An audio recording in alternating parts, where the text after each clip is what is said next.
Olá, muito bem-vindos a mais um vídeo da nossa série sobre o arrebatamento da igreja. Vamos tratar hoje de alguns argumentos ligados com o livro do Apocalipse, mas antes disso eu queria lembrar vocês dos objetivos dessa série.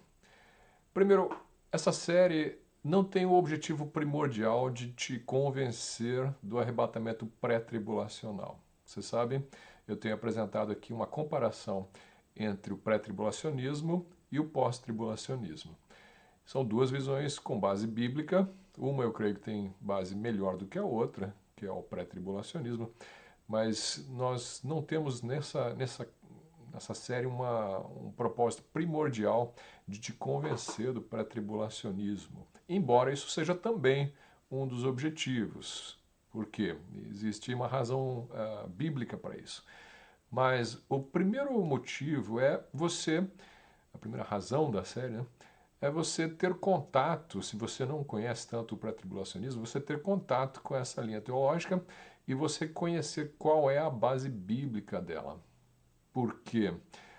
No passado, no século XX, o pré-tribulacionismo foi provavelmente a visão prevalente aqui na Igreja Ocidental, no Brasil, nos Estados Unidos, por conta de movimentos aí que se originaram no século XIX, que tiveram grande popularidade por causa da Bíblia Scofield, que apresentava uma interpretação bíblica baseada no dispensacionalismo e baseada no pré-tribulacionismo.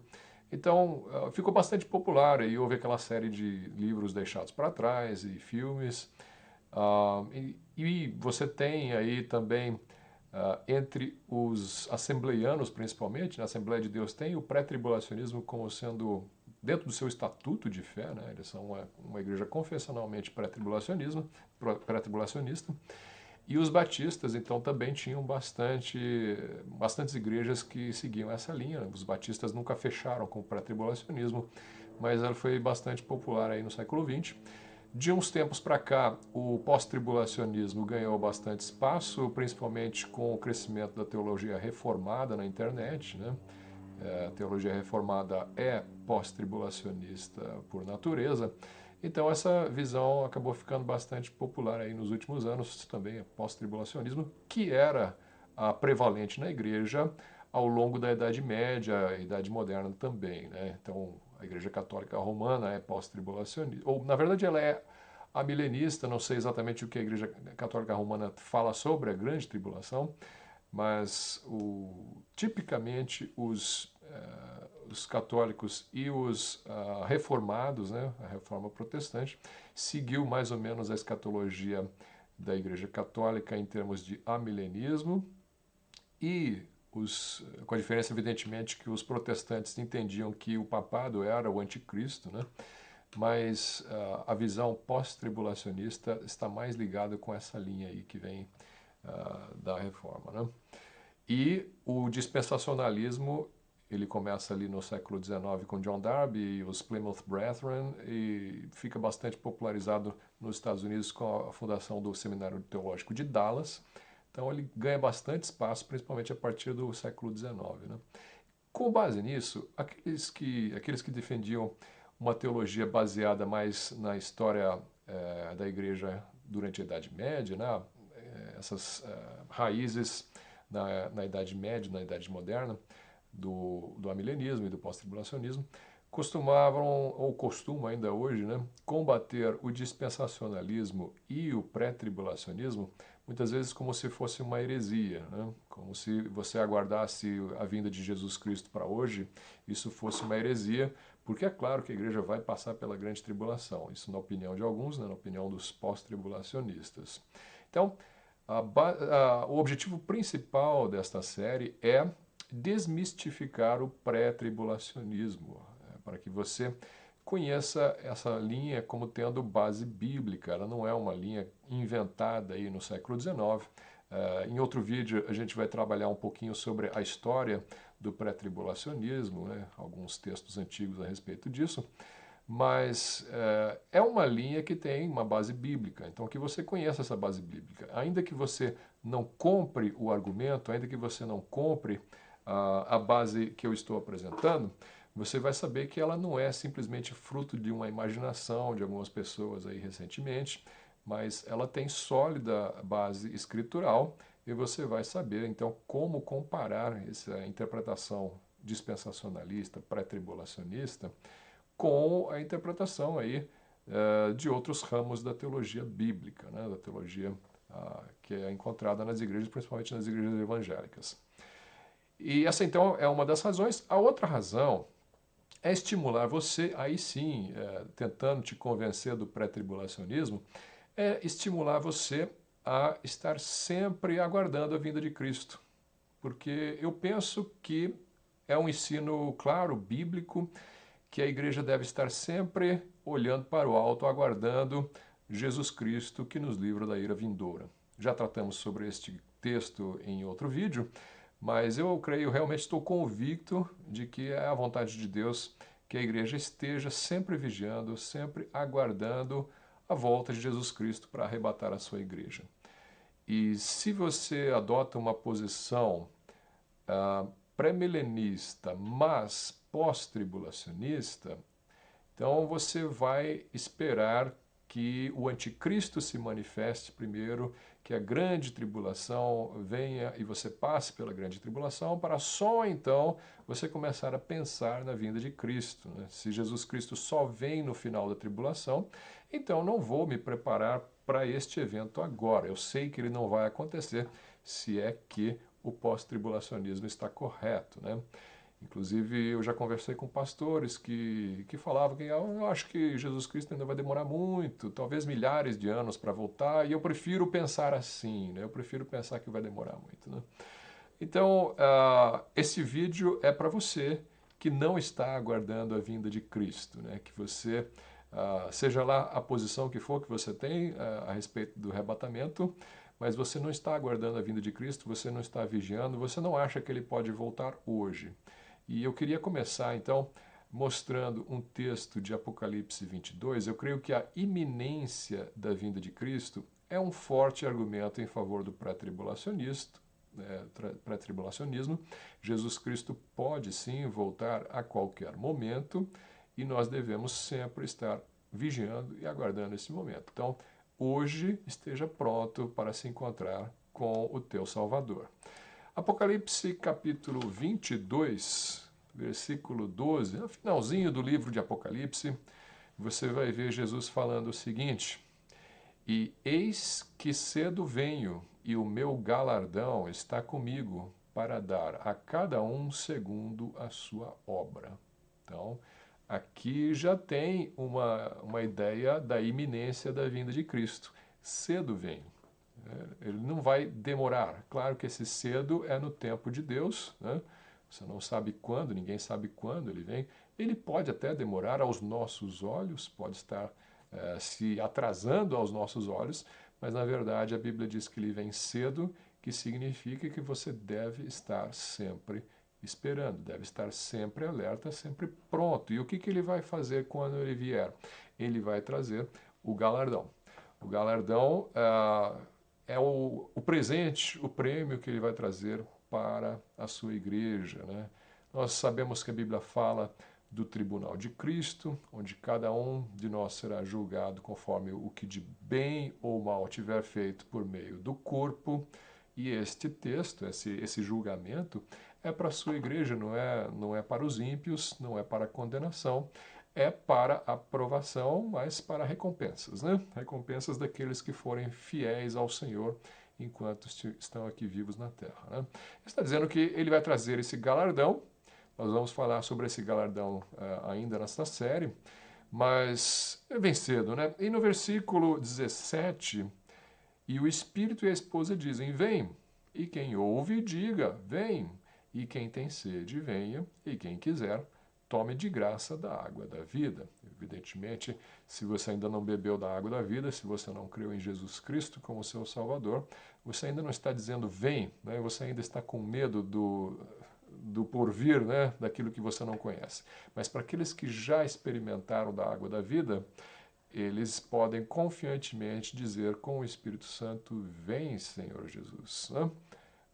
E essa é a nossa expectativa, essa é a nossa boa esperança, esta é o anseio do nosso coração, né? Jesus Cristo vindo nos ares para nos levar.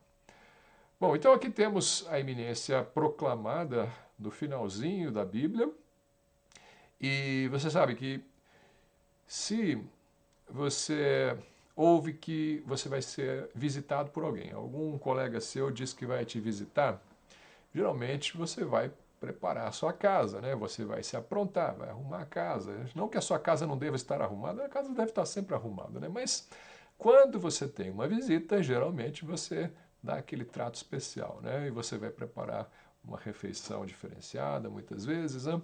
Então, esse é o normal. Se por acaso você está com a casa bagunçada, você vai colocar ela em ordem. Não é desculpa para estar com a casa bagunçada, mas a iminência de uma visita nos motiva a colocar essa casa em ordem. A Bíblia faz um paralelo com essa ideia lá no livro de 1 João, capítulo 2, versículo 28. Você tem o seguinte texto. 1 João 2, 28. E agora, filhinhos, permanecei nele, para que, quando ele se manifestar, tenhamos confiança e não sejamos confundidos por ele na sua vinda.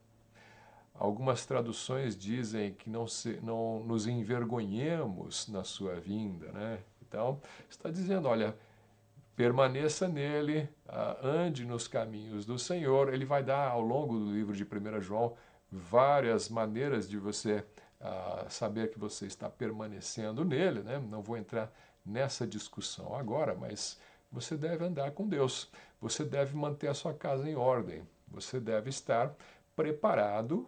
Por quê? Porque Jesus Cristo vem a qualquer momento e você não quer ser pego com a casa bagunçada, para que você se envergonhe na presença dele, ou que você fique, na linguagem usada aqui na Almeida Corrigida Fiel, para que você não seja confundido por ele na sua vinda. Então, isso aqui é algo que também nos aponta para uma iminência. Você não deve, é claro, da mesma forma como você deve manter a sua casa em ordem, mesmo quando não tem visita, você deve manter a sua vida em ordem, mesmo que Jesus não venha hoje. Você sempre deve andar com Deus, seguindo a vontade de Deus. Você deve estar sempre com a sua casa em ordem. Mas é bíblico pensar também que a vinda dele me estimula para manter a casa em ordem. Porque somos humanos, né? Não somos perfeitos, então a Bíblia sabe, o Espírito Santo sabe que nós precisamos desses estímulos, desses alertas de Jesus nos dizer, olha, você não sabe quando eu venho como ladrão, né? Então você esteja com a sua casa em ordem.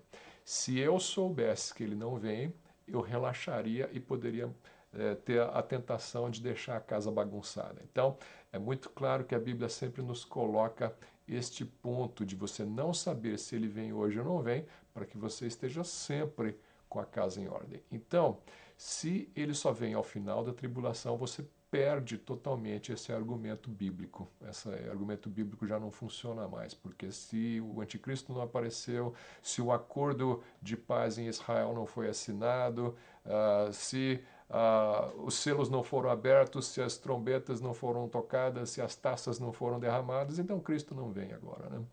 Então eu deixo você aí com esses textos para você pensar a respeito da iminência, né? E com relação, agora especificamente a o que o Apocalipse fala a respeito do arrebatamento, eu queria, a partir deste vídeo, selecionar alguns textos do Apocalipse a respeito do arrebatamento da igreja. Curiosamente, o arrebatamento da igreja não é descrito no livro do Apocalipse, da mesma maneira como ele é descrito lá em 1 Tessalonicenses 4, né, onde você tem ali Paulo dizendo exatamente como vai ser o evento. No livro de Apocalipse, você não tem essa descrição.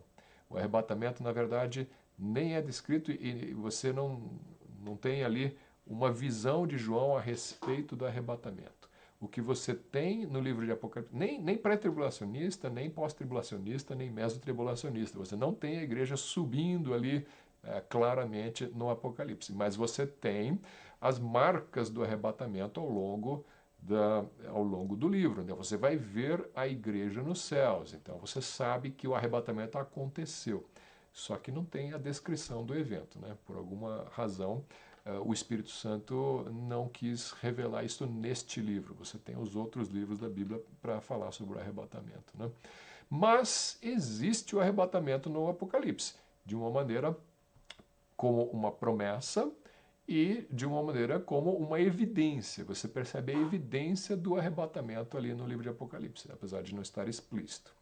Como promessa, eu separei hoje só um texto, então, é Apocalipse capítulo 3, versículos 10 e 11, aqui carta à igreja de Filadélfia, um texto bastante conhecido a respeito do arrebatamento, e ele diz o seguinte: como essa igreja era muito fiel a Deus, ela não tem nenhuma reprimenda, não tem nenhuma correção que Deus faz com relação a essa igreja. Então ele fala no versículo 10: como guardaste a palavra da minha paciência, também eu te guardarei da hora da tentação que há de vir sobre todo o mundo para tentar os que habitam na terra. Eis que venho sem demora. Guarda o que tens, para que ninguém tome a tua coroa. Olha só, ele termina aqui no versículo 11 falando daquilo que a gente estava comentando. Venho sem demora. Ele vem a qualquer momento. E ele vem para dar a coroa à sua igreja, né? As recompensas, os galardões. Agora, esta vinda de Cristo está imediatamente após ele dizer que vai livrar essa igreja da hora da provação que há de vir sobre todo mundo.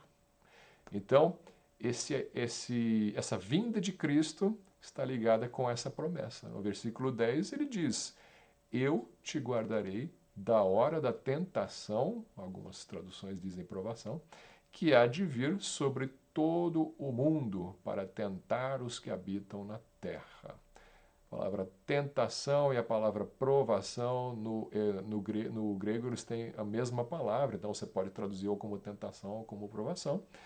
E aqui, então, a enorme maioria dos teólogos, tanto pré quanto pós-tribulacionistas, vai concordar que este texto se refere à grande tribulação. Esta é a hora da provação que vai vir sobre todo o mundo. Né? Não tem no livro de Apocalipse, essa provação vai ser descrita. Estamos aqui no capítulo 3, a partir do capítulo 4, 5, 6, você vai entrar na abertura dos selos do Cordeiro, ali onde começa a grande tribulação. Então, isso aqui é muito claro no contexto do livro do Apocalipse, qual é esta hora da provação. Então, ele está prometendo que para a igreja de Filadélfia, uma igreja fiel, né, a igreja verdadeira, você vai ter um livramento da parte de Deus. Jesus vai guardar essa igreja da hora da tentação que há de vir sobre o mundo. Então, os pré-tribulacionistas entendem isso claramente como uma promessa de arrebatamento pré-tribulacional. Então, antes da hora da tribulação,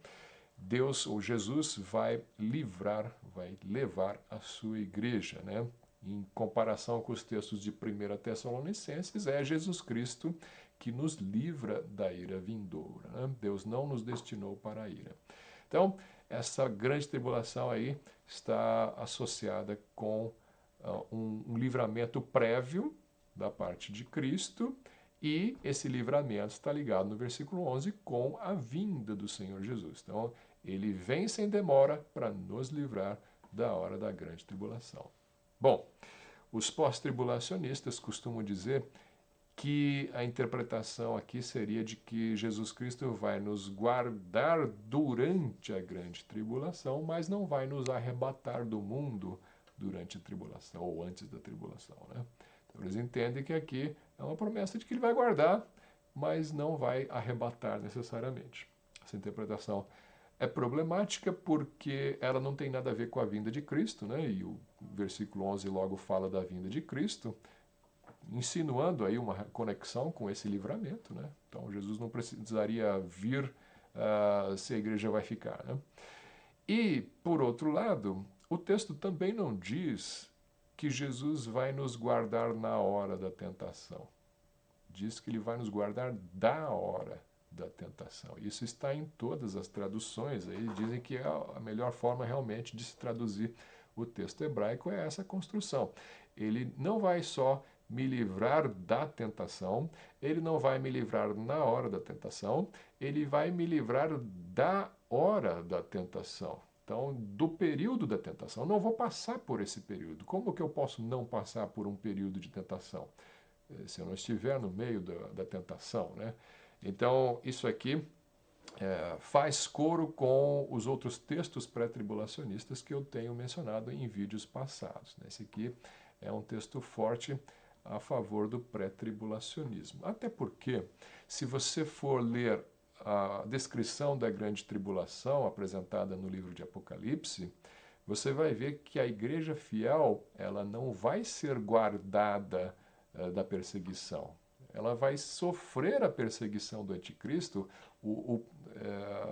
os santos da tribulação. Alguns não gostam de usar o termo igreja para estes, porque se a igreja foi arrebatada antes, então quem está durante a tribulação não é igreja. Então, mas vai haver santos, vai haver eleitos, vai haver pessoas que vão se converter durante a tribulação. Você chame elas de igreja ou não, vai haver santos na grande tribulação. Então, mas o texto bíblico nos diz que estes serão martirizados pelo anticristo. Então, se eles serão martirizados, você pode perceber isso, inclusive lá no Apocalipse 19, aliás, o Apocalipse 20, né? Apocalipse 20, você vai ver, versículo 4, e vi tronos, isso aqui é depois da vinda de Cristo, no final da tribulação, a vinda gloriosa ali, não o arrebatamento, mas a vinda para julgar o anticristo, ele diz, assentaram-se sobre esses tronos e foi-lhes dado o poder de julgar. E vi as almas daqueles que foram degolados pelo testemunho de Jesus e pela palavra de Deus, e que não adoraram a besta nem a sua imagem, e não receberam o sinal em suas testas nem em suas mãos, e viveram e reinaram com Cristo durante 1000 anos. Bom, se você tem esse quadro aqui dos santos da tribulação, então os santos da tribulação vão sofrer o quê? Martírio. Eles não vão aceitar o número da besta, vão ser perseguidos e degolados. E depois vão ser recompensados por Jesus na ressurreição. Tá? Então, como é que você pode dizer que Jesus Cristo vai proteger a igreja na tribulação, se o texto diz que os santos da tribulação serão degolados? Então, que espécie de proteção é essa, né? Como é que a gente explica esse quadro? Na verdade, o pré-tribulacionismo ele explica melhor. Ele diz, olha, a igreja será arrebatada antes da tribulação, cumprindo a promessa de Cristo para a igreja de Filadélfia. Aqueles que ficarem, que forem deixados para trás, muitos vão se converter durante a grande tribulação. Estes serão martirizados e, ao final da grande tribulação, Jesus Cristo volta com a igreja que estava no céu, derrota o anticristo, ressuscita os seus mortos santos da tribulação e eles entram no milênio. Né? Então, este quadro faz pleno sentido, não há dificuldade nenhuma na interpretação e por isso eu entendo que essa é mais uma razão bíblica para você considerar seriamente o pré-tribulacionismo. Ok? Nós vamos continuar com esses textos passo a passo, poucos textos e vídeos curtos para que você possa aí meditar sobre essas verdades aos poucos e convencer-se ou não da verdade do pré-tribulacionismo. Eu espero que você se convença, mas lembre-se sempre disso, esteja pronto para a vinda de Cristo hoje, amanhã, qualquer momento. Que Deus te abençoe.